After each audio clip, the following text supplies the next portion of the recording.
I don't write my stories in order, and in this video, I'm going to show you why, as well as introduce a method I use that is much more interesting than those boring plot graphs we grew up seeing in school.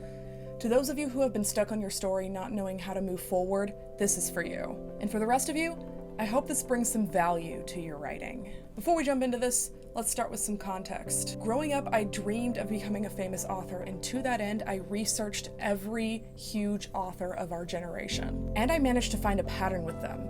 Let me break it down. When J.K. Rowling first started writing Harry Potter, she came up with the idea while stuck on a delayed train. Many of her notes were on scraps of paper, and she didn't think about whether they were good or bad. She just wrote them down. She had to get the idea down. It didn't matter what order it was in. When Stephenie Meyers came up with Twilight, she awoke from a vivid dream one morning. When she started the book, she wrote the meadow scene first, and then thought, how did they get here? By the way, if you haven't read Twilight, the meadow scene is in the middle of the book. After she wrote the meadow scene, she proceeded to write all of the scenes around that one. When J.R. Tolkien came up with the Lord of the Rings universe, he created the Silmarillion first, a collection of scattered notes and stories that slowly fleshed out the universe. From that sprung the idea of The Hobbit, and then Lord of the Rings. Yes, Lord of the Rings did not come first, if you did not know that. In fact, he did not even plan on writing Lord of the Rings from the beginning. After he wrote The Hobbit, the publishers asked him, what's next? And he's like, okay, I've got this other idea, and he wrote Lord of the Rings. Are you starting to see the pattern here? In researching all these authors, I wondered,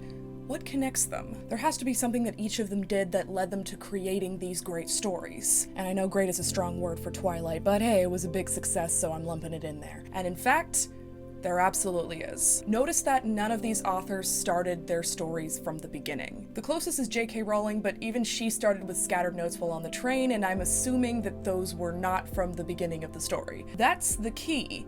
It seems that to be able to start and finish planning a novel, you don't start from the beginning. Most of these professionals didn't. They started with a scene most clear in their mind and worked outward from there. Excited about this discovery, I decided to try this method out to see if it worked and how to do it right. I'm the type of person that goes, okay, I found something out. Now I need to find the most logical and efficient way to do it. I know, yeah, that just screams perfectionist, doesn't it? I have a problem. But hey, it benefits you now because I'm about to show you a good way to do it. I sat down and asked myself, what is the scene I picture when I think of my idea? Then I wrote it in the center of a sheet of paper, and I began to write. Like with J.R. Tolkien's Silmarillion, I wrote loads and loads of notes. I started with simple questions like, how did my characters get here?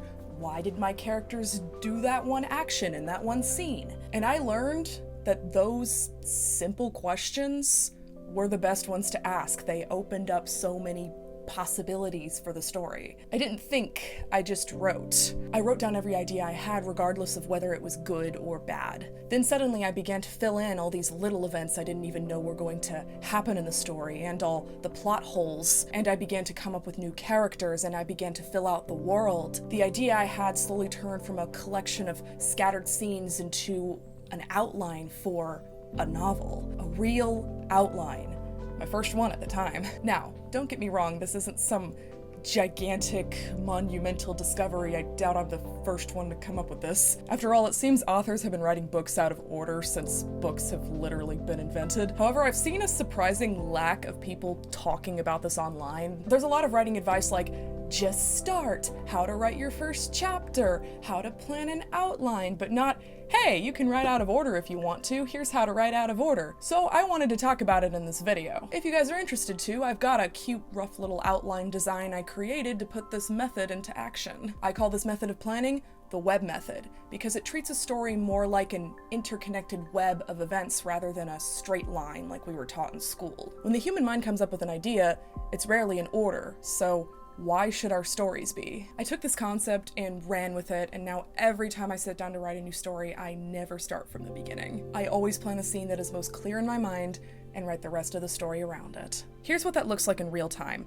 Imagine I'm drawing this on a sheet of paper or something. For me, the clearest scene in my head is almost always the climax, so I start with that. I will write a summary of the scene in a little round bubble, then I'll draw some dotted lines coming out of it representing the web. Once that scene is written down, I'll ask myself, what comes before that? Then I'll usually be able to come up with something. I'll write that down. Then I'll ask, what comes after that? So on and so forth. I'll draw more lines branching the story outward as more and more events form. turning my story idea from one scene into a beautiful tapestry of interconnected happenings. When it comes together like this, that's my favorite part of writing. That's the web method, and that's why I love it so much. I don't do a ton of writing advice, as this is mostly a storytelling platform, but I felt this message was too important not to share. If you like this breakdown about writing out of order and want to learn more details about my writing methods, consider checking out this book. Here I break down all the tricks I used to get my first novel published, from planning to story to the actual publishing process. The link will be in the description. With that quick self-promo out of the way, I hope you guys enjoyed this video. I still use the web method to this day. It helped me plan the podcast and is helping me plan the sequel to my book. My other book, the fantasy one. I hope it helps you as much as it has me, and if you write, let me know the method you use down in the comments. With that, I hope I've inspired you, and I'll see you in the next video.